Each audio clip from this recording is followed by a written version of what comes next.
이제 지난번에 사무엘상 13장에서 이 요나단이 이제 게바에 있는 블레셋 사람들의 수비대를 치면서 블레셋과의 전쟁이 일어나게 되죠.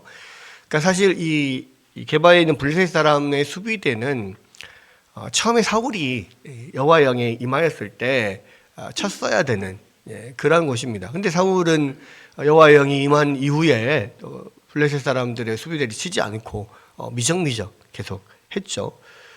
그리고 그러한 면을 사실 이제 이 사울과 요나단 이 두 부자 간에 사울이 원래 해야 될 것을 못한 것을 요나단이 계속 하는 면이 나와요.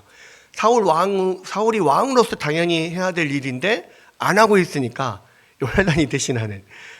그래서 사울은 계속해서 그의 믿음 없음이 자꾸 보이고 또 인간적인 면모가 자꾸 보이고, 요나단은 계속해서 믿음으로 용기 있게 행하는 면이 계속 보입니다. 그래서 이 부자재 간에 어떤 마땅히 해야 될 것을 안 하는 사울의 모습을 아들 요나단을 통해서 이렇게 계속 보여주는 두 사람의 대조가 계속 나오게 되는데요.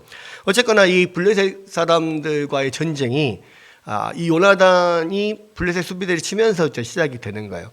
그러니까 지금 13장, 14장 이 안에서 나오는 이 블레셋과의 전쟁의 모든 시작과 끝이 다 요나단에 의해서 시작되고 요나단에 의해서 끝납니다.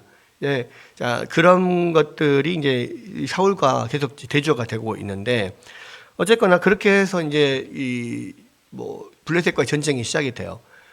블레셋 입장에서는 그동안에 조용히 자기들의 어떤 영향력 아래에 있던 이스라엘 백성들 안에, 이스라엘 안에 새로운 변화가 지금 일어나고 있는 거예요. 그동안 없던 왕도 지금 자기들끼리 세우고 뭔가 지금 꿈틀꿈틀하니까 눈여겨보고 있었겠죠. 쟤네들을 한번 확 눌러줄 때가 됐는데 약간 이런 생각을 아마 했을 겁니다. 그런데 이제 좋은 기회가 생긴 거죠.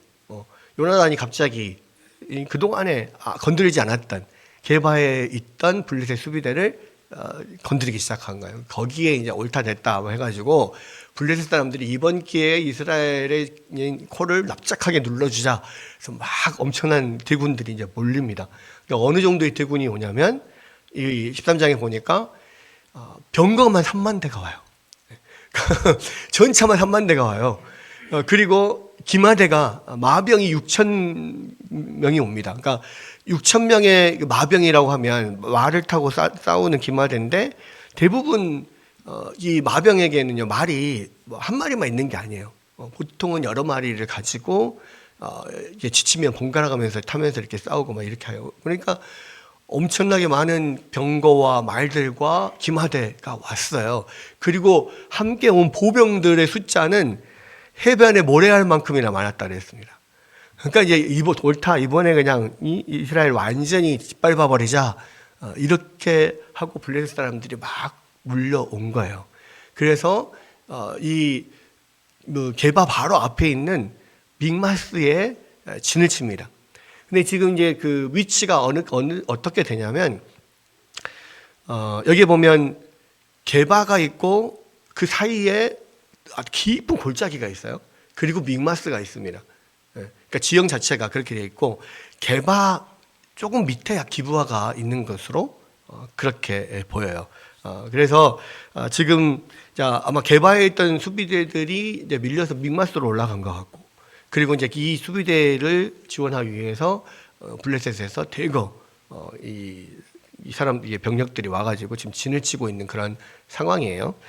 자, 그런 상황에 되니까 이 사울이 온 방방곡곡에 나팔을 불면서 지금 이 블레셋 사람들이 쳐들어왔다, 모여라, 이제 이야기를 하게 되죠. 근데 이 앞에 사울이 그 암몬과의 전쟁에서 그렇게 사람들을 소집했을 때는 엄청난 사람들이 모였잖아요. 10만이 넘는 그런 사람들이 모였죠. 근데 지금은 보니까 숫자가 얼마 안 되는 것 같아요. 정확한 숫자는 나오지 않았습니다. 그런데 이 사울이 처음 왕이 되면서 그동안에 없었던 상비군을 만든 게 있는데, 그 상비군 3,000명에다가 모여든 사람들의 숫자는 별로 이렇게 나와 있지 않은데 뭐 거론되지 않은 걸 봤을 때 이렇게 미비한 것 같아요. 그래서 많아봐야 10,000명이나 될까 하는 그런 상황. 그런 상황에서 지금 뭐 병거만 30,000대, 기병만 6,000명, 모래같이 많은 보병들, 그 블레셋 그 군대의 위용 앞에서 도저히 뭐 상대가 안 되는 거죠. 벌벌벌 이제 떨 수밖에 없는 상황인데, 그나마 지금 현재 그래도 좀 대치를 하고 어느 정도 버티고 있는 것은 지형의 어떤 그러니까 유리함을, 지형적인 어떤 그런 뭐랄까요, 장애물이나 이런 것 때문에 그런 어느 정도 버티고 있는 거예요. 왜냐하면 믹마스에 지금 진을 치고 있는데, 믹마스도 뭐 높은 산은 아니지만 그냥 이렇게 깎아지는 절벽이 있는 그런 언덕이고, 그리고 그 사이를 깊은 골짜기가 지나가고 있고, 그러니까 믹마스와 게바 사이에, 게바도 엄청나게 뭐 그렇게 높은 산은 아니다 할지라도 상당히 높은 언덕, 절벽으로 쭉 이어져 있는 곳이에요. 그러니까 깊은 골짜기가 이렇게 이루어져 있고 양쪽이 그냥 절벽들로 이렇게 둘러싸고 있는 곳이에요. 그리고 이게 뭐 완만한 것도 아니고 깎아지는 절벽이기 때문에 여기를 치려면 서로 마주 저기 앞에 마주 보이기는 해요, 진영이. 근데 치려면 골짜기로 밑에 내려갔다가 다시 또 깎아지는 절벽 위를 어떻게든 기어 올라가서 공격을 해야 되는 그런 상황이니까 이게 서로가 섣불리 공격을 하지 못하는 거죠. 그런 병력의 차이는 있다 할지라도 원래 지형지물로 인해서 병력의 차이가 크게 이렇게 좌우가 되지 않는 그런 경우들이 되게 많잖아요. 그러니까 우리가 영화 300에서도 봤을 때 이 300명의 용사로 뭐 100만 대군, 10만 대군을 막아낼 수 있었던 것이 이 테르모필레 협곡이라고 하는 그 협곡을 막고 있었기 때문에 그렇거든요. 거기를 꼭 지나가야 되는 그런 곳인데 거기는 소수 병력들만 이렇게 몇 년 정도로 이렇게 갈 수 있는 그런 곳이니까 뭐 뒤에 10만이 있든 100만이 있든 아무런 상관이 없는 거예요. 그 안에 들어오는 사람들은 한정돼 있으니까 400명이 그 길목만 막고 있으니까 막아낼 수 있었던 거거든요. 마찬가지로 지금은 병력 차이가 엄청나게 납니다. 근데 이렇게 깎아지른 절벽 사이에 골짜기가 있는데 여기를 넘어올 수 있는 것은 마병이 넘어올 수 있겠습니까? 뭐 병거가 넘어올 수 있겠습니까? 넘어올 수가 없어요. 결국 보병 대 보병 싸움인데 그것도 아무리 수가 많아도 내려와서 이렇게 올라오는 그런 상황에서 위에서 이렇게 공격을 하면 사실은 굉장히 불리하거든요. 그러니까 이제 병력이 아무리 많아도 섣불리 움직일 수 없는 그런 상황인 겁니다.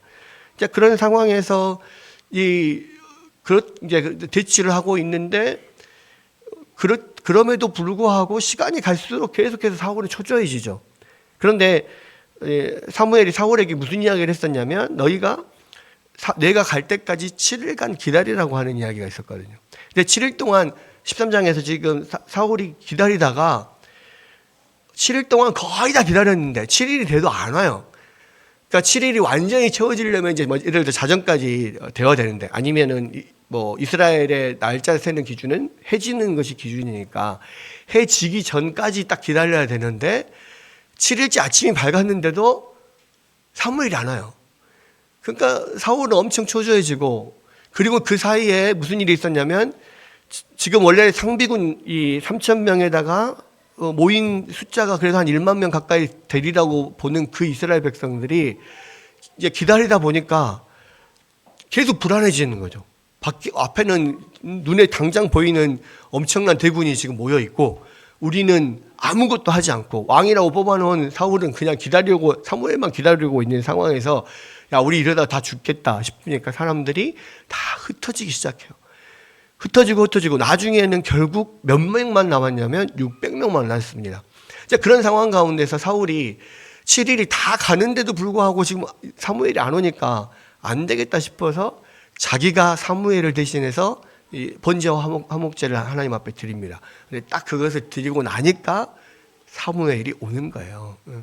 결국은 이 사무엘이 그것을 보면서 왕이 지금 행하신 이 일이 무엇입니까? 라고 하면서 당신이 하나님 앞에 불순종했기 때문에 앞으로 당신의 나라는 길지 못할 겁니다 라고 책망을 하고 기부하러 가버려요. 그리고 사울은 지금 이 남은 600명들과 함께 이 지금 게바의 근처에 있는 겁니다. 지금 14장에 보니까 그로부터 이제 얼마나 며칠이 지났는지는 모르겠어요. 그런데 14장에 보면 하루는 사울의 아들 요나단이 자기의 무기를 든 소년에게 이르되 우리가 건너편 블레셋 사람들의 부대로 가자 이렇게 이야기를 합니다. 며칠이 지났는지 모르겠습니다. 그런데 사울은 계속해서 아무것도 못하고 있어요. 왜? 그 전에 상비군 3,000명에 모인 사람들이 그래도 한 1만 명 됐을 때도 아무런 대책을 세우지 못하고 있는데 다 흩어지고 600명만 남았어요. 그 사람들을 가지고 도대체 뭐를 할 거예요? 이 사람들이 그것도 이제 막 우리라도 우리라도 죽음으로써 저들을 막겠습니다. 그게 막 사기가 충천해가지고 나름대로 비장한 각오를 가지고 딱히 진을 치고 있는 것도 아니고 다 두려워서 다 뭐 어디 구멍 속으로 나무 사이로 숲으로 막 숨어가지고 벌벌 떨고 있는 그런 상황에 그런 사람들하고만 600명하고 이제 남아 있는 거예요. 그러니까 뭘 할 수가 없어요. 그러니까 이 보니까 지금 사울이 이 600명하고 기브아에 있는 석류나무 아래에서 모여 있었다 그랬어요.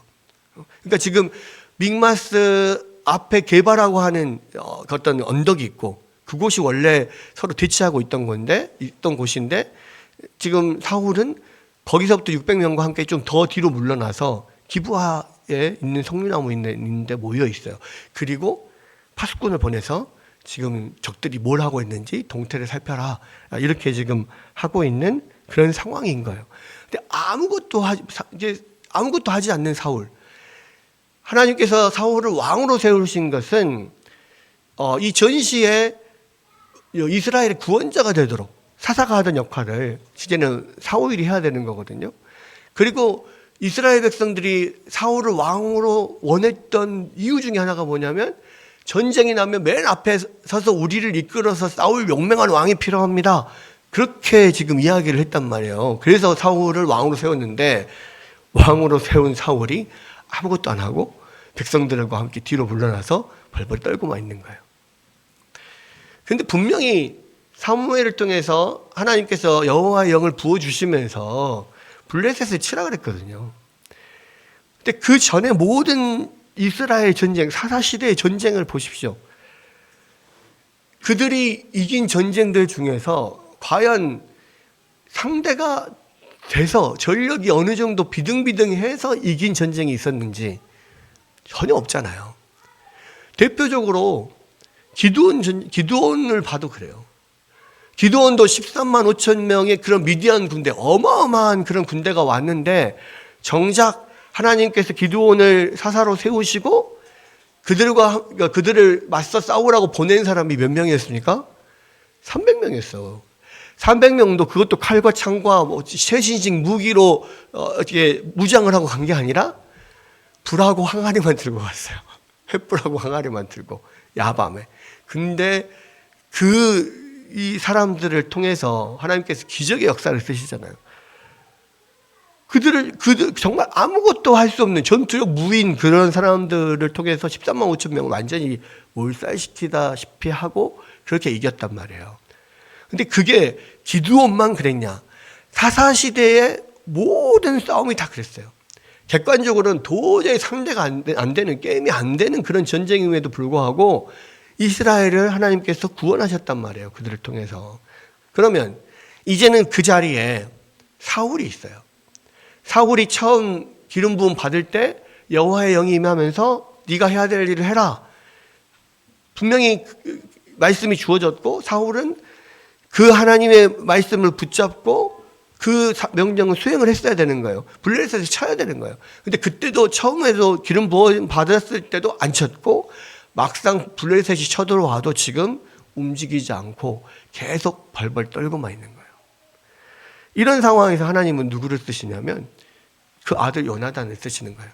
그러면서 둘을 비교를 하는 겁니다. 원래 사울이 했어야 되는 일을 요나단이 하게 하시는 거죠.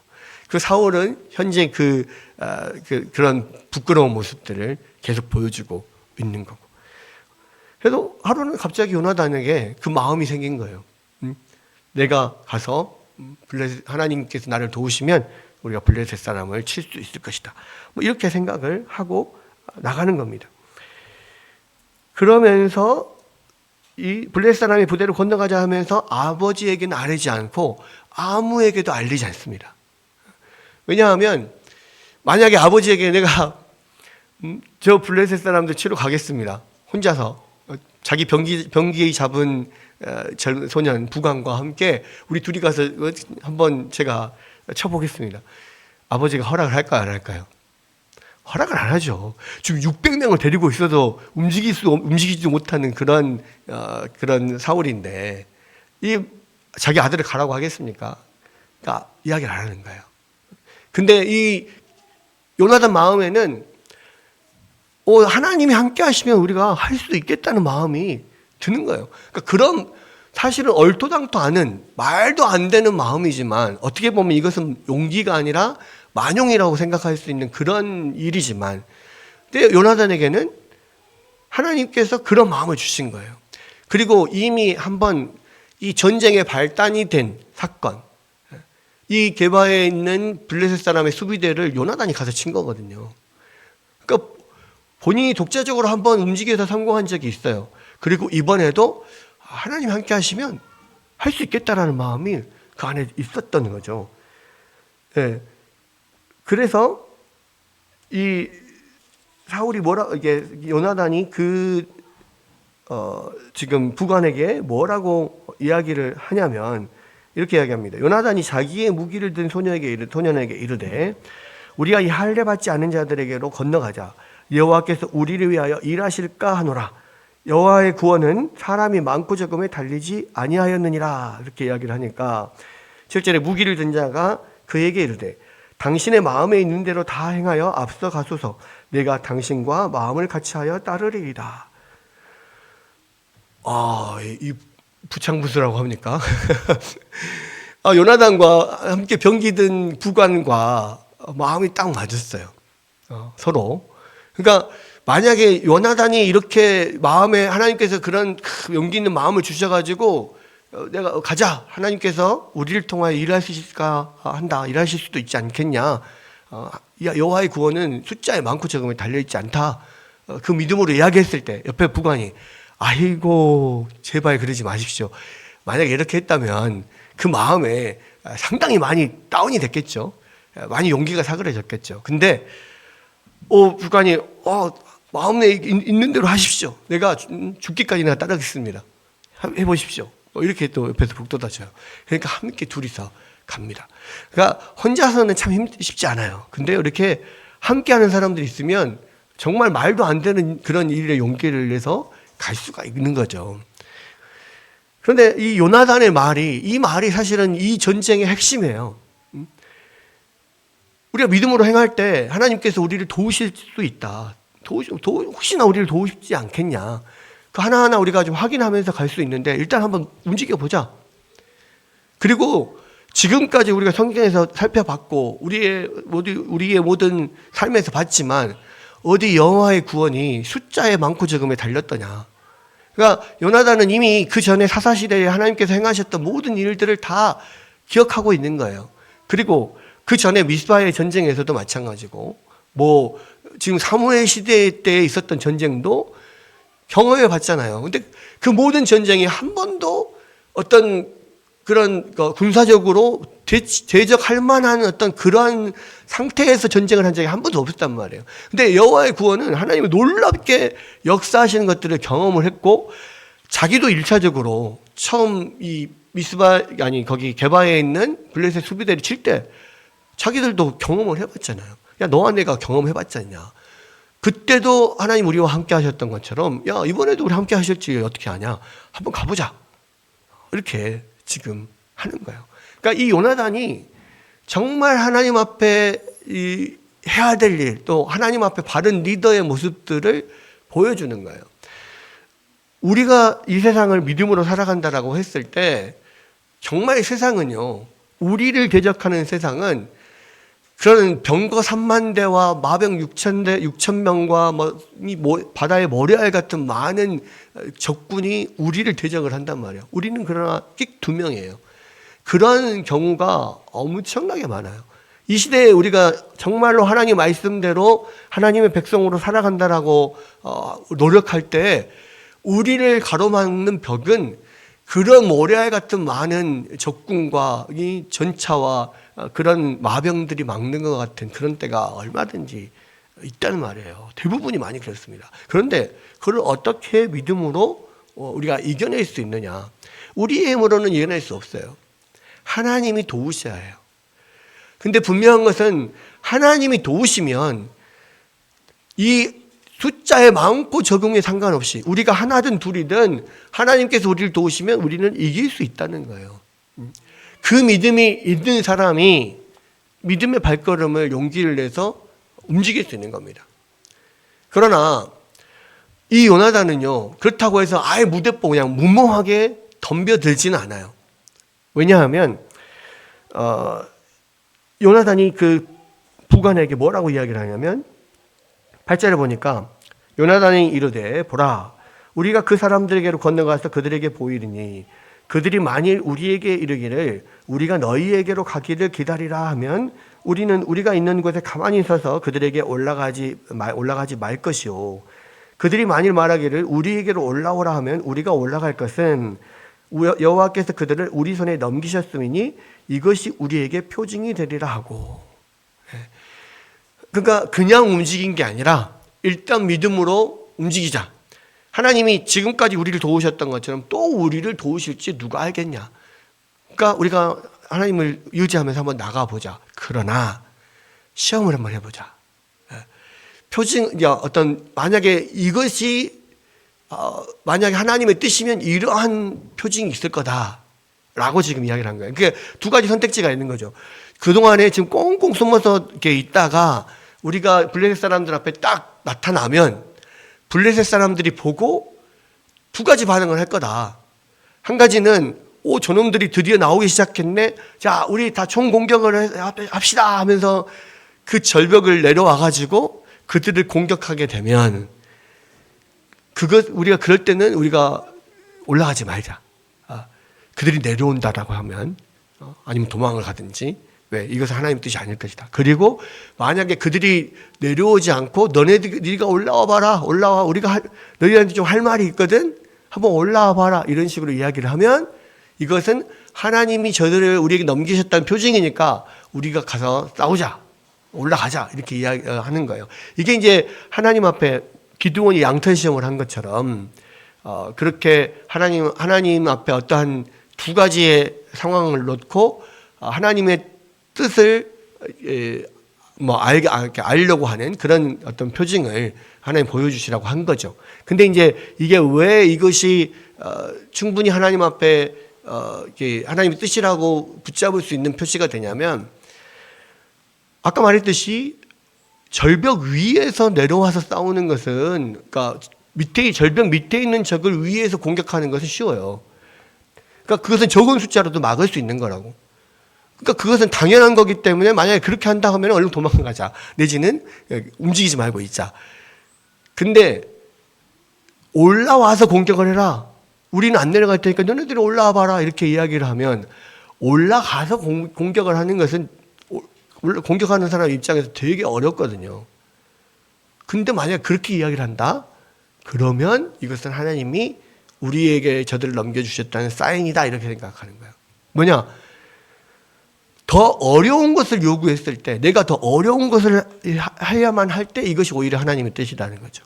그러니까 쉬운 것은 당연히 사람들 생각이 그냥 순리대로, 사람이 생각하는 대로 그렇게 흘러가는 것은 이것은 하나님의 표징이라 할 거 없다는 거예요. 왜? 누구나 그렇게 생각할 거니까. 근데 그게 아니고 반대로 지금 말을 한다면 이것은 하나님의 표징이라는 거죠. 근데 이 사람들이 짠 하고 나타났을 때 블레셋 사람들이 뭐라고 해요? 올라와라는 거예요. 올라와 봐라. 우리가 너희들 할 말이 있다. 야, 우리가 너희들이 할 일이 있거든. 올라와 봐. 뭐 이런 식으로 이야기를 하는 겁니다. 그러니까 요나단이 하나님께서 이번에도 우리를 통해 역사하시겠구나. 그 마음을 딱 가지고 확신을 가지고 올라가는 거예요. 그런데 여기가 절벽이라 그랬잖아요. 절벽을 타고 올라가는데요. 여기서 보니까 뭐라고 이야기를 하냐면 13절에 요나단이 손발로 기어 올라갔고 그 무기를 든 자도 따랐더라. 근데 블레셋 사람들이 요나단 앞에서 엎드러짐에 무기를 든 자가 따라가며 죽였으니 놀라운 일이 일어난 거예요. 그러니까 절벽을 타고 올라가는 것도 힘들어요. 근데 이 손발을 다 이용해서 지금 올라갔다 그랬잖아요. 그렇게 올라가는 것도 힘드는데 올라가서 이 위에서 공격하는 적들을 공격을 피해내면서 그 적들을 계속해서 죽이고 올라가서도 거기 위에 있는 사람들을 혼자서 다 쳐서 이기는 거예요. 그러니까 아마도 적들이 하는 공격은 싹 다 비껴나가고 요나단이 하는 공격은 그냥 치명상이 돼서 사람들이 죽어나가는 거, 쓰러지는 거죠. 그러면 병기든 부관이 뒤에 따라가면서 확인사살을 하는 겁니다. 자, 그렇게 해서 죽인 사람이 얼마냐면 14절에 요나단과 그 무기를 든 자가 반나절가리 땅 안에서 처음으로 쳐 죽인 자가 20명가량이라. 이 반나절가리 땅이라고 하면 그러니까 소가 쟁기를 메고 쟁기질을 해서 땅을 갈 때 한나절 동안을 갈 수 있는 넓이의 땅을 한 에이커라고 합니다. 그 한 에이커가 얼마냐면 약 한 4,000제곱미터 정도? 4,000제곱미터 정도가 돼요. 그러면 이 반나절 가리의 땅이라고 하면 한 2,000제곱미터 이런 정도가 되는데 이게 이제 어느 정도 크기냐면 축구 경기장의 한 3분의 1 정도 크기. 그러니까 한 에이커가 축구 경기장의 한 3분의 2 정도 크기고 반 에이커는 지금 반나절 가리 땅은 이 3분의 1 정도 되는 그런 곳입니다. 보통 축구장이 이 75m, 100m 뭐 이 정도 된다고 하더라고요. 그 정도 되는데 예, 거기 한 3분의 1 정도. 그러니까 이 전체적으로 보면 뭐 아주 넓은 땅은 아니고 그 안에 축구 경기장 3분의 1이니까 막 뛰어다니면 싸울 수 있는 그런 곳이죠. 그 안에서 한 20명을 쳐 죽여 혼자서 20명을 다 이기는데 그러니까 단순히 20명을 이겼다라고 하는 게 문제가 아니라 말도 안 되게 이기는 거예요. 봤을 때. 그러니까 요나단이 상대방이 하는 공격은 다 비껴가고 요나단이 하는 공격은 무조건 치명상이 되고 그러니까 이것은 요나단이 실력이 좋아서가 아니라 하나님이 요나단을 들어서 사용하시는 어떤 증거가 되고 그것을 본 사람들이 와 이것은 무슨 신이네 신 거의 무신인데 막 이런 정도의 느낌 이거는 신이 아니면 할 수 없는 일이네 이런 정도의 느낌으로 받아들여지는 겁니다. 그래서 이 15절에 보면 들에 있는 진영과 모든 백성들이 공포에 떨었고 부대와 노략군들도 떨었으며 땅도 진동하였으니 이는 큰 떨림이었더라 그랬어요. 여러분 이게 뭐냐면 땅이 진동했다 했잖아요. 지진이 일어나는 겁니다. 그러니까 요나단이 딱 올라가서 그들을 칠 때에 말도 안 되는 방법으로 다 쓰러지는 거예요. 애들이 막 다 쓰러지고 요나단이 공격하는 것은 다 치명상을 입히게 되고 그 찰나에 막 땅도 흔들려. 그러니까 이제 사람들이 딱 봤을 때 이것은 그냥 단순히 인간이 아니라 이것은 무슨 신의 강림이다. 왜? 요나단이 공격하는 거 동시에 막 사람들 다 쓰러지고 막 이 땅도 흔들리고 지진 나고 막 이런 상황이니까요. 모두가 다 공포에 빠지는 거죠. 그러니까 들에 있는 진영과 모든 블레셋 백성들 다 공포에 떱니다. 여러분 이게 말이 됩니까? 단 2명이 올라갔는데 앞에가 정말 이 마병만 6천 기마병에 병거만 3만에 엄청나게 많은 숫자의 그런 블레셋 병사들이 있는데요. 단 2명이 올라가가지고 해집고 다니는데 아무도 덤벼들지 못하고 모두가 다 공포에 질려요. 이게 인간의 힘으로 가능한 거냐고. 그러니까 하나님이 요나단을 사용하셔서 이것은 하나님이 행하시는 것이다라는 것을 그냥 보여주는 거예요. 지진으로 보여주고, 요나단의 그런 엄청난 무의로 보여주고, 뭐, 이렇게 되는 겁니다. 여러분, 이게 뭐냐면,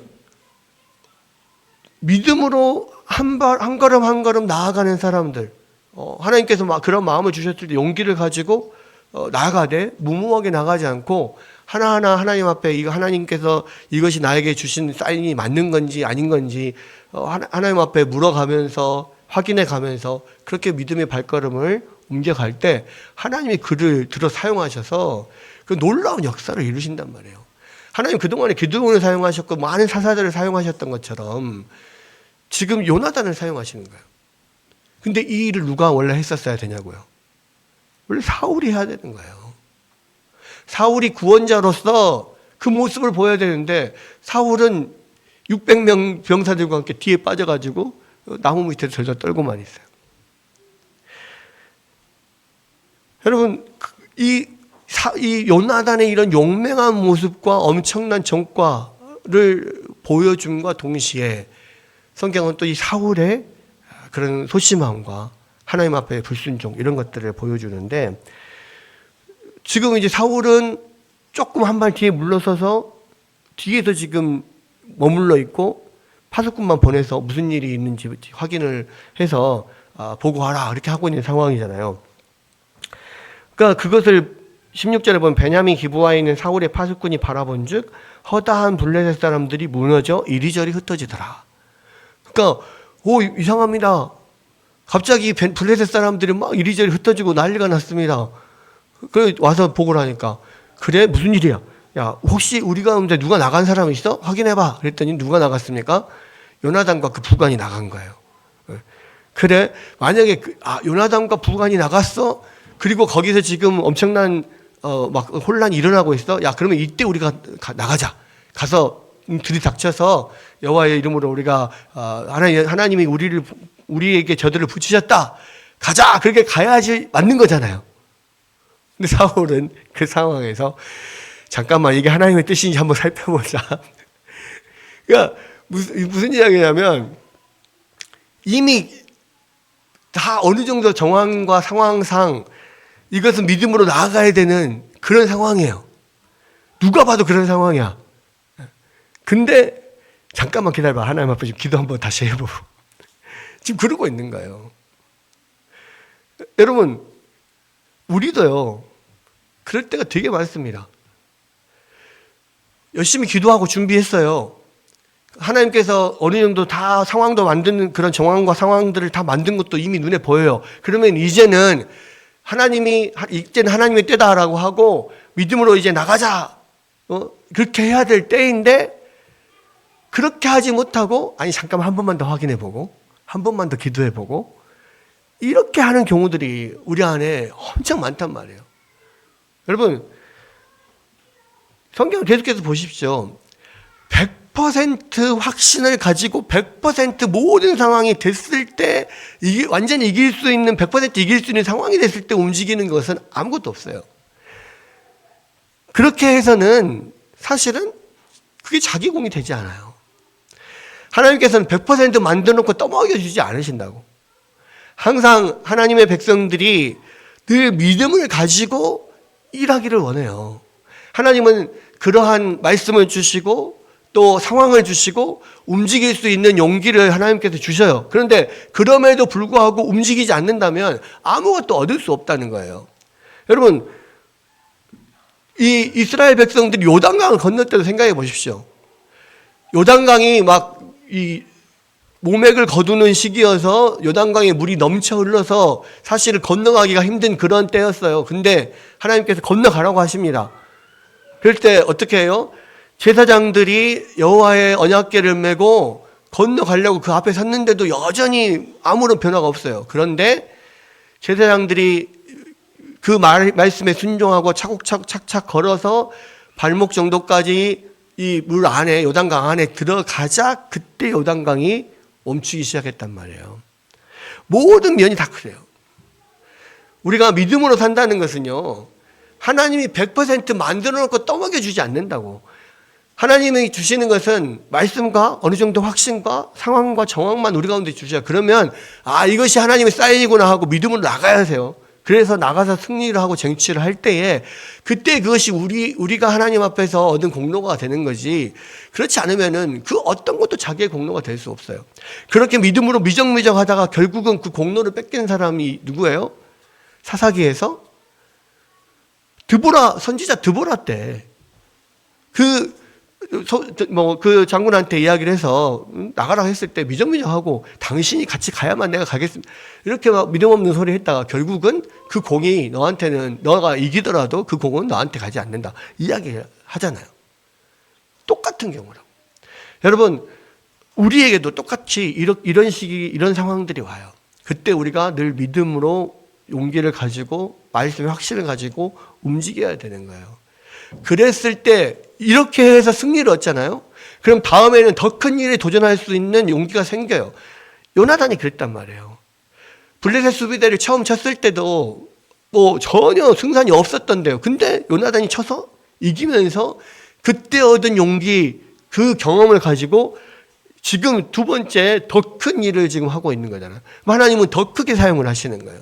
이것이 믿음의 사람이 가야 될 일이에요. 근데 사울은 하나님께서 다 보여주고 이미 적진이 흐트러져 가지고 막 난리가 났는데도 잠깐만 한 번만 더 물어보자. 애복 갖고 와봐. 언약궤를 갖고 와봐. 가서 한번 물어보자. 이제 막 물어보려고 이제 준비하고 있는데 블레셋 진영이 더 시끄러워져요. 그러니까는 안 되겠다. 일단 가보자. 놔두고 갑니다. 사울은 어떻게 볼 땐 그게 굉장히 경건한 것 같은데요. 그렇지 않아요. 하나님 앞에 무조건 기도만 하고 있는다고 해서 될 일이 아니라고. 움직일 때는 움직여야 돼요. 기도를 할 때가 있고 믿음으로 움직여야 될 때가 있는데 계속 기도만 한다고 있는 것이 경건한 게 아니란 말이에요. 오히려 자신의 소심함을, 자신의 불순종을 어떤 경건으로 그냥 이렇게 감싸고 경건의 모양으로 그렇게 자신의 불순종과 소심함을 그냥 가리는 것밖에 사실은 되지 않는단 말이에요. 결과적으로 그렇게 해서 안 되겠다. 그러니까 끝까지 또 그렇게 하지도 않아요. 그럼 끝까지 물어보든가. 근데 물어보려 했다가 더 난리가 나니까 야, 안 되겠다. 야, 잠깐만 놔두고 우리 가자. 가서 보니까 이제 요나단과 하나님이 지진으로 막 이렇게 혼란케 했던 그 상황에서 더 난리가 나서 그 안에 있던 블레셋 군에게 동조했던 히브리인들이 반란을 일으키면서 요나단과 합세해서 완전히 그 안에서 서로를 치고 있는데 이 블레셋과 함께 하고 있는 이 히브리 사람들, 이스라엘 백성들이 블레셋 사람들과 함께 했을 때 결국 같은 옷을 입고 있을 거 아니에요. 같은 블레셋 복장을. 그러다 보니까 이제 서로 동료들끼리 막 치고 벗고 싸우는 것처럼 보이게 되고 그러다 보니까 아무도 서로 못 믿게 되고 서로가 이렇게 싸우면서 이제 자멸하기 시작하는 거예요. 그러니까 이제 그때서야 비로소 사울이 600명을 데리고 뒤쫓아가서 베다임까지 쫓아가서 전쟁에서 승리를 하였지만 결국은 이 전쟁에서 사울은 아무런 공로가 없던 거죠. 여러분, 이 전쟁 이후에 이제 그 뒤로 쭉 계속해서 이어지지만 계속해서 사울과 요나단을 비교하면서 우리가 믿음으로 행하는 것이 뭐냐를 계속 보여주는 거예요.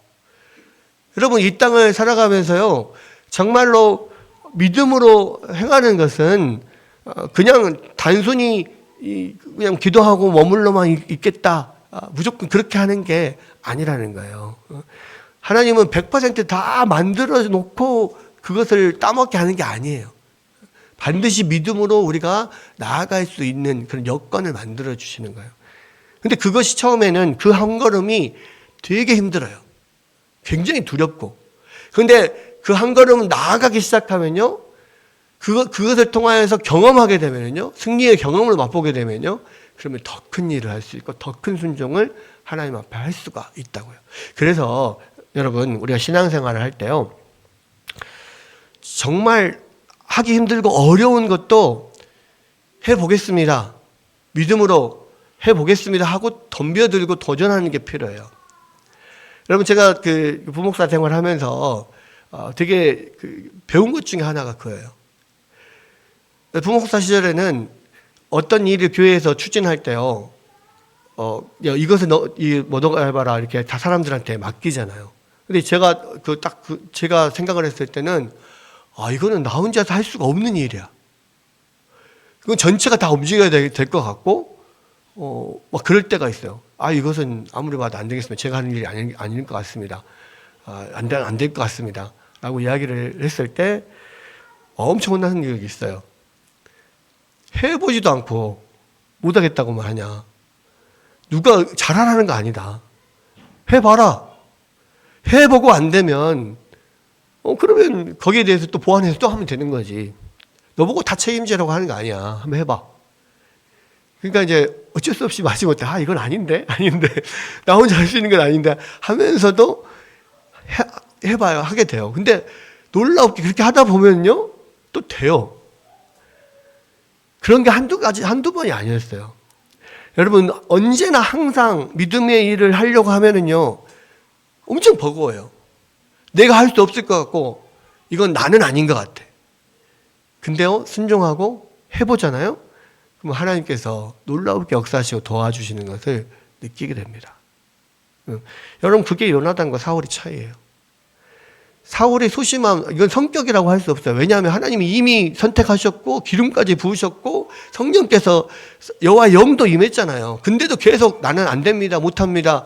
계속 다시 보고 자신의 어떤 불순종을, 소심함을 자꾸 경건으로 가리려고 하고 이렇게 하다가 결국에는 마지막 최후의 순간 급할 때는 또 다 경건의 모양 다 벗어 던져버리고 자기 뜻대로 해버려요.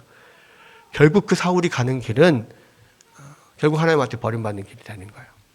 여러분 이 요나단의 길을 갈 것이냐 사울의 길을 갈 것이냐 계속해서 두 개를 보여주고 있는 거예요. 여러분 다시 한번 이 말씀을 생각하면서 나에게 주시는 하나님의 사명들 때로는 내가 감당하지 못할 그런 것들을 하나님께서 하라 하실 때 그것은 나에게서 능력이 나는 게 아니라 하나님이 나를 사용하신다 생각하고 믿음으로 기도하면서 간구하면서 나아가다 보면 분명 하나님께 놀랍게 역사하시는 것을 여러분 경험하게 될 것입니다.